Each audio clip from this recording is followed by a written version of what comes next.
فدعا ربه أني مغلوب فانتصر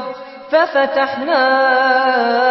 أبواب السماء بماء